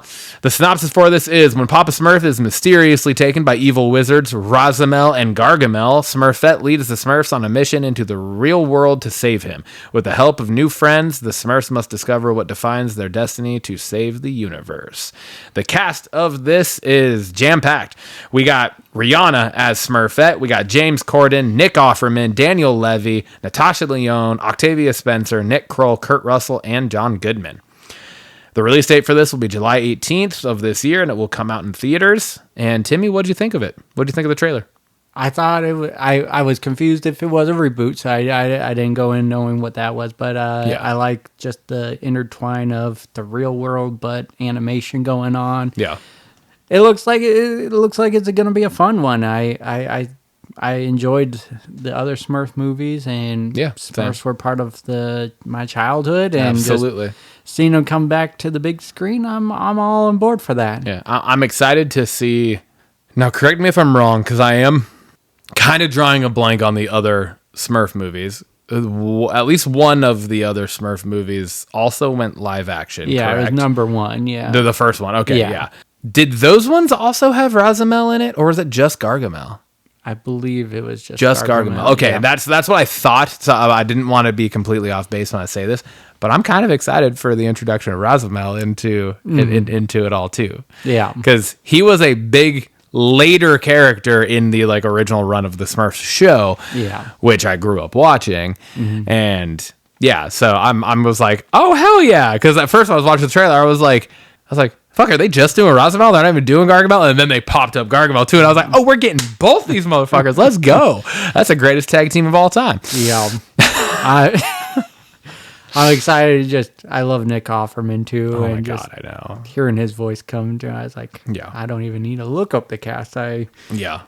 It's Nick Offerman. I know, and I was excited to see Kurt Russell and John Goodman's name on there because I don't know who they're playing. I didn't look up who any of the people are other than I know Nick Offerman's Papa Smurf, and then I'm pretty sure James Corden is the red-bearded Smurf. Okay, yeah. It sounded like him, but I could be wrong about that. But then, and then obviously Rihanna's Smurfette. But it should be a fun movie. Yeah, I think so too. And the animation style in it, I think, is cool. Is new. It's cool. It's different, especially from the other Smurf franchise of movies. It feels right? old but new at the same time. It's a good blend. Exactly. It felt very like an ode to the show. Yeah. But also with new animation, right? So absolutely. And then it kind of, this is going to might be a weird poll, but I think you're going to understand what I'm saying here. It kind of gave me vibes of like the last Spider-Verse movie where it had like all of the different animation styles throughout it, right? And so it kind of just, obviously this doesn't have like the different animation styles necessarily, but it was just kind of, it was a different type of animation that I don't feel like we've really seen that much before. And so I liked it. I'm excited for it. I agree. Brings us to The Long Walk. Fuck me. I was really excited to see this trailer out of the blue. Synopsis from the highly anticipated adaptation of master storyteller Stephen King's first written novel. And Francis Lawrence, the visionary director of the Hunger Games franchise films, a group of teenage boys compete in an annual contest known as The Long Walk, where they must maintain a certain walking speed or get shot. Cast is Mark Hamill. We've talked about him. Judy Greer, Garrett Waring, Release date is September 12th, 2025, and the platform is in theaters. Damn, this trailer looks crazy, but so simple in the idea of it all. Oh my God, yeah. Super simple. Just walking down the road. Yes. I think this is absolutely 100% the last competition or death scenario that I would want to be in. Oh, absolutely. Give me the Hunger Games 10 times out of 10. Give me the Running Man 10 times out of 10. Give me the Condemned 10 times out of 10 over this. Yeah. Fuck this. We have watched a shit ton of trailers recently that are just like over the top, anxiety filled. This might have took the cake. Yeah. Because of how simple the concept is. And it's literally, oh, you slow down under 3 miles per hour, you fucking die. Yeah. And you get 3 warnings. Which is worse, 3. Almost. It's almost worse. The anticipation's going to mess you up. Because it's like, oh, I don't have a choice. I have to fucking stop right now. Like the kid with the cramp or whatever it was. Yeah. Right? It's just like, oh, he fell to the ground. And it's just like, at that point, just fucking shoot me. Just well, he boom, did. Just fucking shoot He got shot. But not after 3 warnings. Don't give me 3 warnings, because that just makes it worse. Just do it. I was just like, what the fuck? Oh my God. And then the shot of the guy walking on the broken foot. My God. Not even dragging it. No. Just straight fucking stepping on it. Ugh. Oh my Lord, man. I'm so excited for this movie, but I am so not excited for this movie at the same time. Like, I can't wait to watch this. I don't know how else to put it. No, I'm going to be on edge the entire fucking time. I'm not going to enjoy my experience at the same time that I'm going to love this fucking movie. So, agree. Oh my God. Stephen King, you are a goddamn masterful, terrifying person. Yes. 100% yes. It's just, it's going to be and good. You get Francis Lawrence, who's behind the fucking Hunger Games franchise. And it definitely fits this movie, vibes. but yeah, for sure. But also just, you're just walking. And it's like they're all making friends with each other and like bullshitting and talking. And only one survives. It's literally, they all know only one of them is going to live out of this. So at some point, and they didn't really allude into this at all, I feel like at some point there's got to be sabotage. Oh, yeah. Right? Like you start getting to the point where you're like, fuck, I don't know if I'm going to be able to keep going. Like you got to start thinking about tripping people and like doing some fucked up shit. Yeah. Right? Yeah. Like, I don't know. But they didn't, that didn't really get shown at all in the trailer. So I don't know. But you feel there's gotta be, man. And we've seen fucking storylines in movies and shows of like those things sabotage. Where it's like you're touching the truck. You know, you know what I'm talking about? Like the Saw movies. Yeah. Oh my God, the Saw movies for sure. But less fucked up. I'm just talking about like as simple as like you're touching the truck and you win the truck if you're the last one to touch it. Yeah. Right. And people start fucking like sabotaging that, like sneezing in other people's directions to just get them to leave and all sorts of stuff like that. Pouring liquids to make people have to really pee and let go. And like that's just innocent. Yeah. Exactly. This is literally life or death. So you know there's got to be some sabotage. And then the finish line to the trailer is, there is no finish line. Yeah. Yeah. You just keep going. Yeah, there's no you're literally walking until there's only one of you left walking. You walk long. You long walk. You walk long on the long walk. Mountainhead. This is an interesting one. Yes, it is. Yeah. A group of billionaire friends get together against the backdrop of a rolling international crisis. Cast as Steve Carell, Jason Schwartzman, Rami Youssef, and Corey Michael Smith. The release date for this is May 31st, 2025. Platform is on HBO Max. It's crazy. Like, the concept of it is just insane. You're getting, for the most powerful people, going off into the mountains, and then chaos is ensuing around the world, and they're like... But they're like learning about it after it's happening, right? Yeah. It's like they're learning about it after like shit's already kind of hit the fan. But it sounds like it, at least from the trailer, it seems like it's like caused from one of the billionaires. Yeah. endeavors Yeah. of some form. And it's I don't know, the trailer gives me vibes just like none of these people are good people. None of the four are good. But you're interested in where it's going to play out, but they're like the people that can help fix whatever's going on at the same time. Yeah. It's a crazy concept, and I don't know. I don't know what's going to happen in the movie, obviously, but it didn't give a lot away in this because it just feels like, oh, we're going to laugh along with these guys, but maybe that will make us hate them because there is chaos and they're just enjoying their time away. Yeah, but I feel like I almost feel like there's going to be, not to this exact extent, but there's going to be some form of like the Purge vibes of some form in this, but almost like inwardly, like within the four of them. Like something, I feel like something's going to happen that's going to create a rift between them, and then something weird and bad is going to start taking place. Yeah. I don't see this just being like a happy-go-lucky thing, right? Like, it's going to get intense. It's going to get crazy.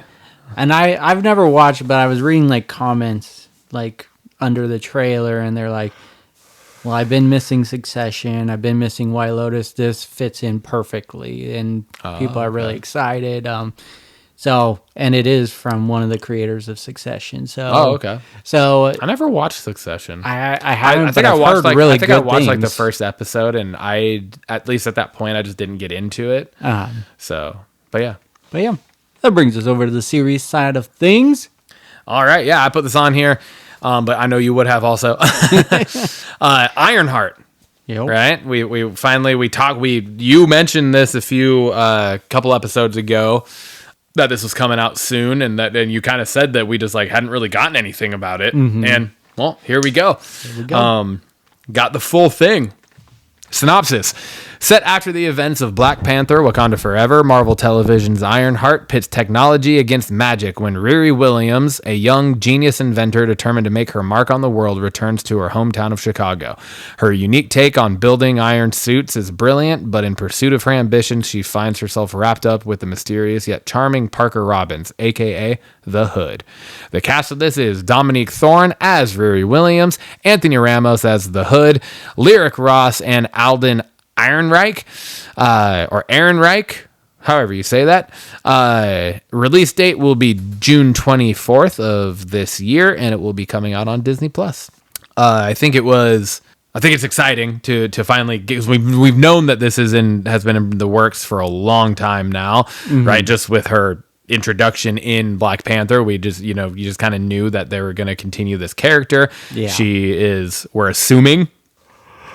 I tried so hard to fight that one. You could see me doing it too.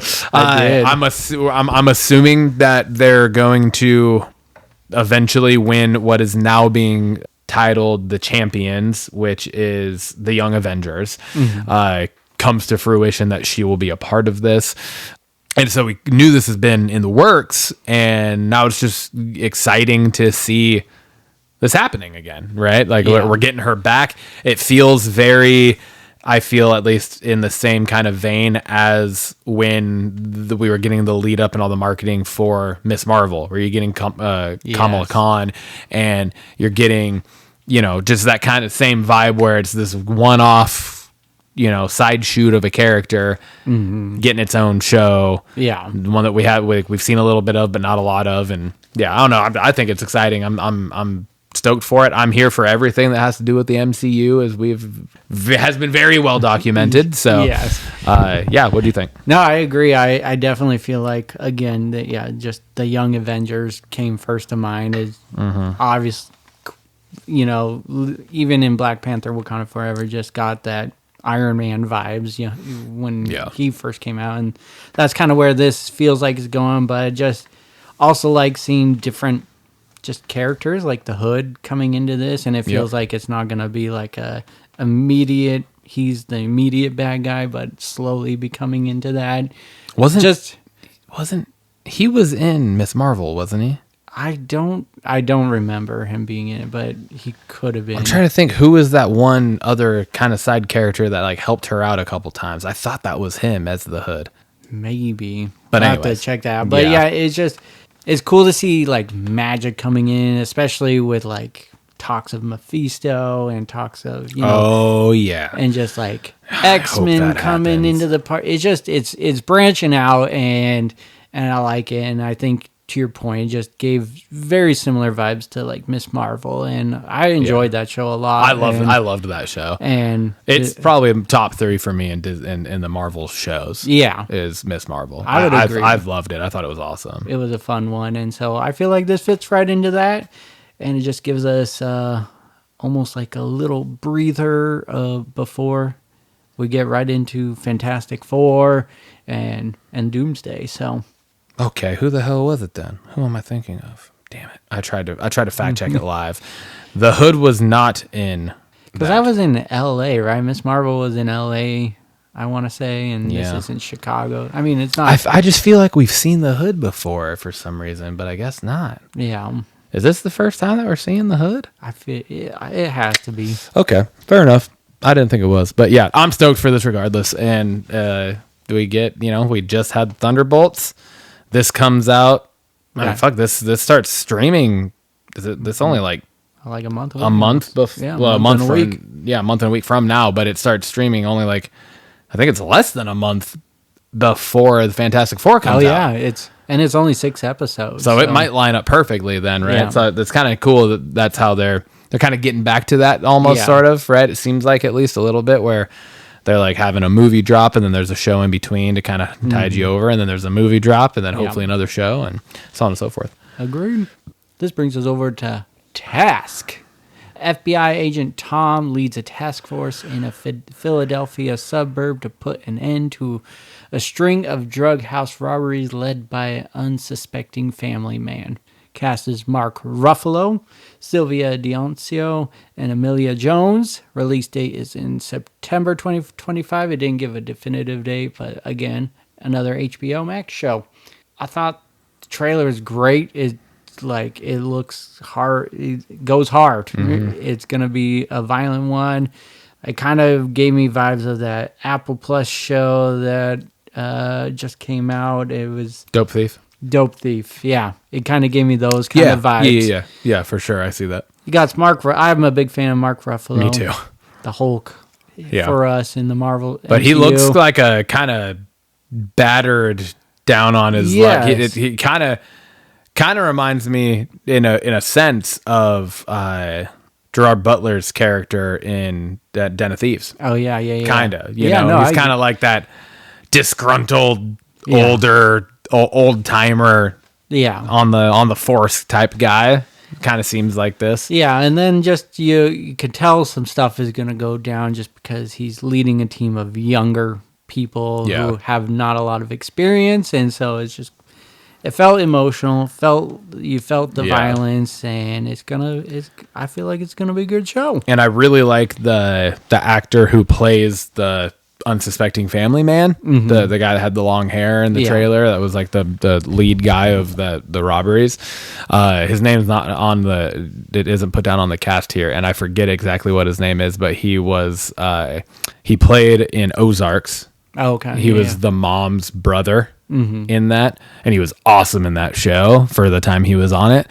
And I haven't really seen him in much else. And so when I saw him, I was like, "Oh fuck yeah!" I'm stoked because I loved him in that show. So I'm excited to see him in this type of role now too. Yeah, man.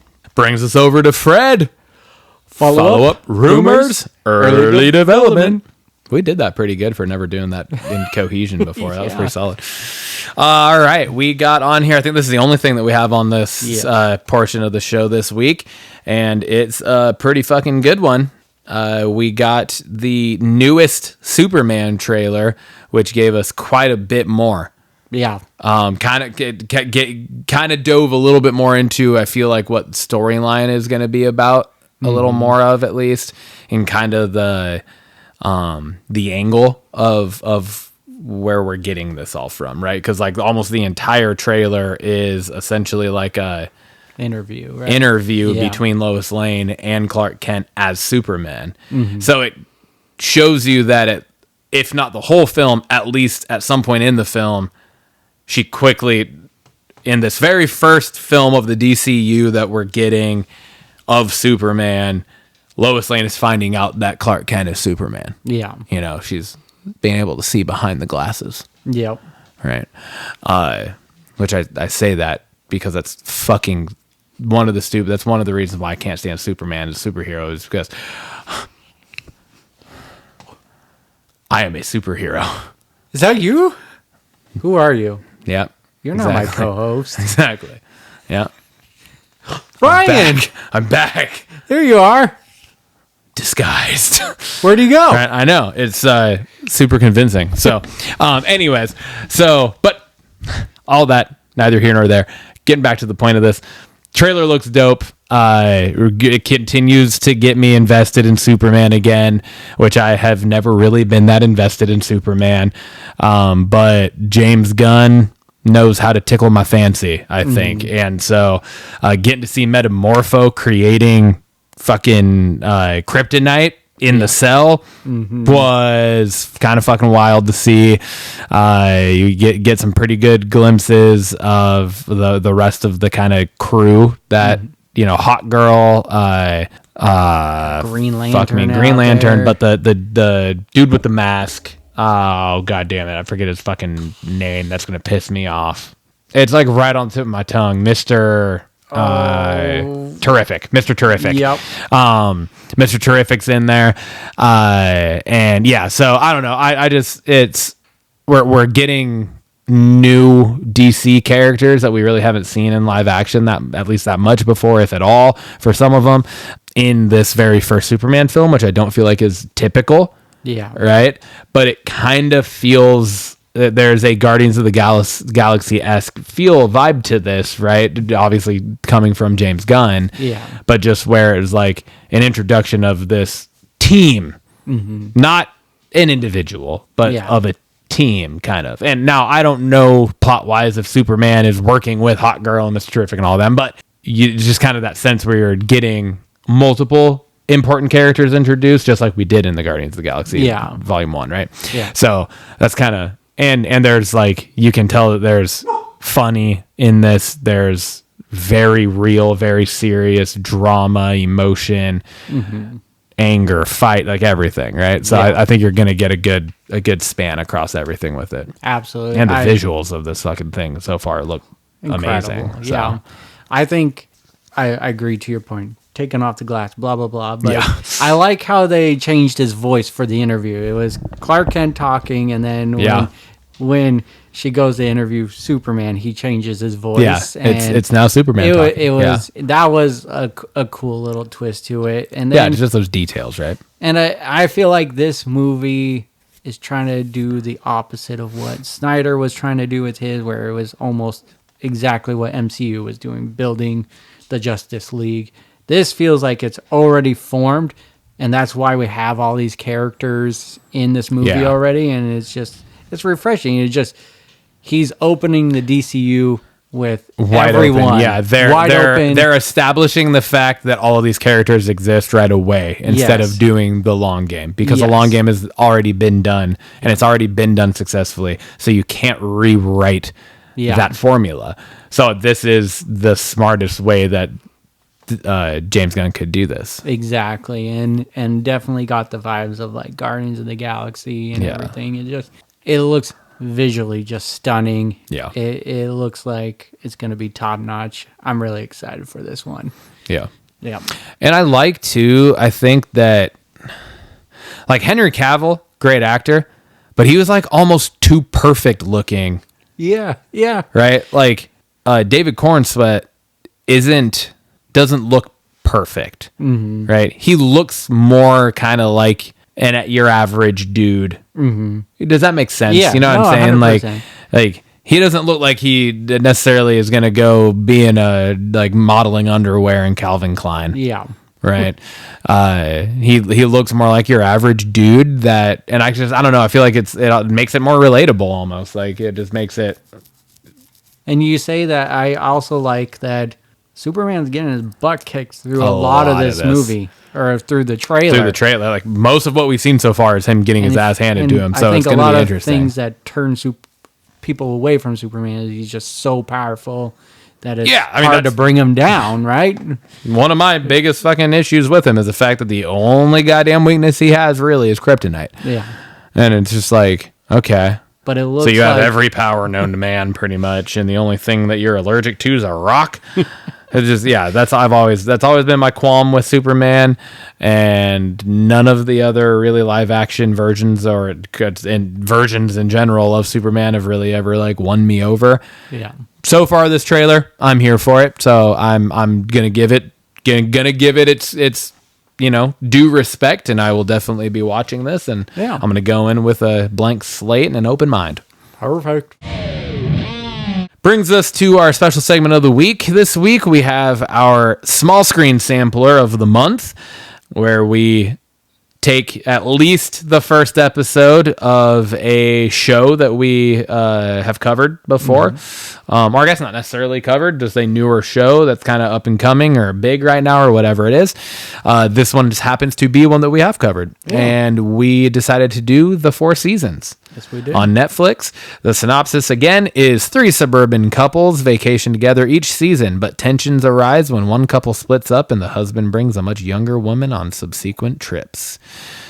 Again, this is on Netflix. The primary cast of this is Steve Carell, Will Forte, and Tina Fey. Yeah. First off, how far did you watch through this? I got through the full season. Oh, you got through the full season. Yeah. Okay. I didn't get that far, but I finished 3 of the 8 episodes. Gotcha. Yeah. And so far where I'm at, it's fucking great. It's not what I expected. It's not what I expected either, but I think I like that. Yeah. I think that's actually what I like about it. It's definitely not what I expected. It's a very real topic around the world that they cover in the show, and I didn't hate it. I'm not like in love with it, but I liked it enough, obviously, to watch the whole season. It almost reminds me of a show or a movie when you were younger, where you're watching it with your mom or dad and going, "Oh, this is a old person's movie," or like an older person, like, "Why am I watching this?" kind of thing. Gotcha. That's kind of the vibes I got, and maybe I just can't relate too much to it because it's married on the verge of divorce kind of thing going on in the I mean, they're all like in that, midlife crisis age frame, right? And where like there's a lot of contemplations between couples and, tensions and all sorts of stresses and long-standing things that they're trying to work through. But at the same time, it hits the funny parts, it hits the emotional parts, and again, it kept me invested. I watched through it all, and so I lean more towards liking it. I saw that it got renewed for a season 2. So, perfect, cool. So there is going to be more to it, and so I enjoyed it enough. I don't know. I think more. It just wasn't what I was expecting. Yeah, but enjoyed it. See, and I like, and again, I'm only 3 episodes in, so I don't know if maybe there's something throughout the rest of it that could pull me back a little bit from it, but I really have enjoyed what I've watched so far. I think the characters are, while they're completely unrelatable because of just what the age and what they're going through and stuff for us is, I also feel like it's relatable to a point because it's just like real life. Yeah. Right? Like it's just real life. That's all it is. And like, I mean, like, I know yours are too. Mine are, like, parents are divorced. And so it just kind of like gives you, I don't know, it just kind of, you go into some of that. And I'm really enjoying the kind of nuances of all the different characters and just kind of getting to learn about all of them a little more and the different relationships and just everything. So I'm enjoying it so far. I think it's awesome. And I can't wait to keep watching it, to finish out the season. I'm excited for you to finish off because it was good. It was good. I'm not saying it wasn't. Yeah. It just wasn't what I thought. And it did give me those vibes of, it feels like an older person. Did you show. think it was going to be more of like a hilarity, like funny show? Yeah. Okay. I would say that. But again, it hits the right spots. I do like seeing the situations. It just kind of makes you think about current life and just going, life goes by quick. Don't take it for granted. Yeah. You gotta work at it. So For sure. yeah. All right. That brings us to the Blockbusters question of the week, and I wanted to follow suit with you. I don't think this one's as difficult as what you posed, but in similar fashion, we are going to pick from a grid of pictures and eliminate one movie out of each row. This one is 4 movies per row versus the 3 that you did. So we're going to list off the movies. You're going to tell me why you're getting rid of, which one you're getting rid of, and why you're getting rid of it. So first row, The Dark Knight, The Batman, Avengers Infinity War, and Spider-Man 2. Which one are you getting rid of? Spider-Man 2. What? I knew you were gonna hate this. Yeah, it doesn't hold a candle to the other 3 for me. Batman's my favorite superhero of all time. Yeah. And just like I know Spider-Man's yours. Yeah. Right. But Batman's my favorite character of all time. The Dark Knight is I think it's the best superhero movie ever. I mean it's the best rendition of Batman in Christian Bale's Batman.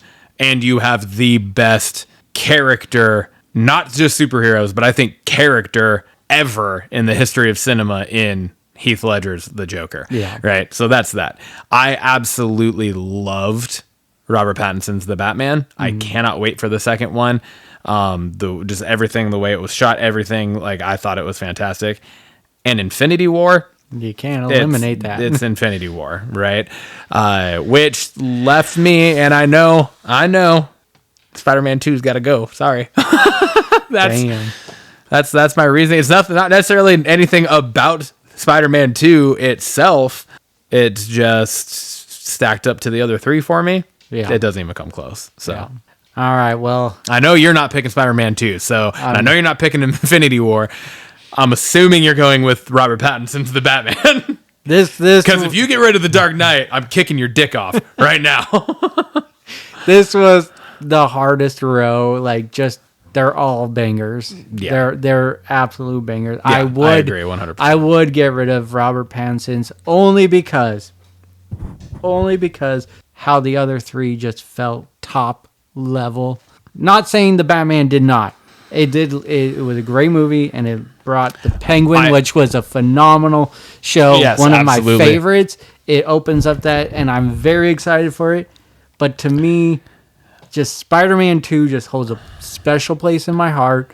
It was. If it was Spider-Man, I might have a different answer. If it was the first one as the option here, I might have leaned more towards. But I almost ranked Spider-Man 2 above Spider-Man 1. Ooh, that's tough. That's tough. I don't know. I don't know about that. That's a tough one. They're very close for me. The first Spider-Man is one of the first superhero movies outside of like the Michael Keaton Batmans. Yeah. Right. That I remember watching and that I remember being like, whoa. You know what I mean? Yeah. It's like, that's where I'm like, if it was the first one there, it would have been Robert Pattinson's The Batman, I think, for me. But because it was Spider-Man 2, and again, I'm not saying there's anything necessarily specifically wrong with that movie. Yeah. It's just the way it held up to me for the other 3. Gotcha. Okay. All right. Row number 2, The Avengers Endgame. We got Zack Snyder's Justice League. This is not the Josh Whedon Justice League. We got Logan and Captain America Civil War. Which one you getting rid of? Justice League. I think I think The Dark Knight is like the best superhero movie ever. I think you arguably have number 2 and number 3 in this row with Endgame and Logan. Right? Like, those are both in their own right fucking masterpieces. Yeah. And then Civil War was an Avengers movie to me. It's an Avengers movie, right? But Civil War is it's realistically, I mean, you could argue the first 2 Avengers, but I feel like this one is really the one that set the stage for the rest of the Infinity. Yeah. Fucking, we're in the goddamn multiverse saga right now, right? So Yeah. the Infinity Saga, right? And yeah, so it's, and again, whether it's Joss Whedon or Zack Snyder, and obviously the Snyder Cut was fucking 1,000 times better, but it's still just, DC doesn't hold a candle to Marvel. Yeah. Never has, outside of the Batman stuff. But really the only Batman that necessarily holds a candle to the MCU is Christian Bale's trilogy, to me, in my heart. Yeah. So, yeah, it's Justice League. I got rid of Justice League too. More so just because it was, at this point, we knew this DC universe was over when it got to that point. Yeah, but for then, sure. To your point, you got Endgame, Logan in there, and just Civil War was just epic as well. You got so much going on in that. So, Justice League, I'm sorry, you got to go. Yep. Which brings us to our last row. We got Spider-Man into the Spider-Verse. We got Spider-Man #1. We got Batman Begins and Man of Steel. Which one are you getting rid of? Man of Steel. It's Man of Steel. Okay, why? Again, Superman's never really been my favorite character. I don't think the darkness of what Zack Snyder was trying to do with this came across that well. I think leaning further into things with it, just the continuance of it being the next one was then Batman versus Superman, and that just also didn't hit very well. I don't know. I mean, you have Into the Spider-Verse movies are fucking phenomenal.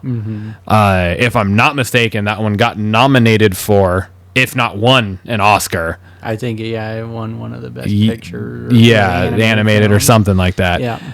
You have Spider-Man #1, which is, I already alluded to this. Yeah. That one is a special one to me. And then, again, Christian Bale's Batman is like top notch for me. Yeah. So that it's hard for me to pick anything else. It's Superman. If I got to get rid of something, Superman. It's like the Hulk Hogan of superheroes. So yeah, I'm going Man of Steel. Which one? Because we're obviously not on the same page here. You So might be surprised. I'm getting rid of Into the Spider-Verse, and it's just because, I don't know, I like the live action a little more. I do enjoy the Spider-Verse movies. They are really good. But Spider-Man 1, obviously, just love them. I've watched it thousands of times, honestly. It's been a lot. Yeah. Batman Begins, again, just to your point, Christian Bale, Christopher Nolan did phenomenal work with these three movies. And then Man of Steel, to me, just, it was exciting to see a possibility of a DC side of MCU. Yeah. It had that building bricks, and I think Henry Cavill did a great job as Superman. It was a different twist on it, and it was exciting to see that, and I was hoping for the best for it. It just didn't turn out that way, but yeah, and I think that's part of what brings it down for me is just like, we know how it plays exactly. out. You know, like you have maybe that at the time kind of when these hindsight, came like, out. yeah, exactly. Like if you could go back and only experience when you first saw these, all of our answers might be different. Oh yeah, for sure. To a point, right? But knowing how everything turned out and what could have been and what didn't happen and kind of the failures of it, that's why for me it's Man of Steel. And again, just my history with the Superman character, it's just no, that makes sense. Not my favorite. So all right, man. Fuck yeah, man. Episode 50. We 1 rocked year. the 1 year anniversary with the Maker's Mark French Oaked one more time. Cheers. Probably be the only bourbon that we double up on, honestly.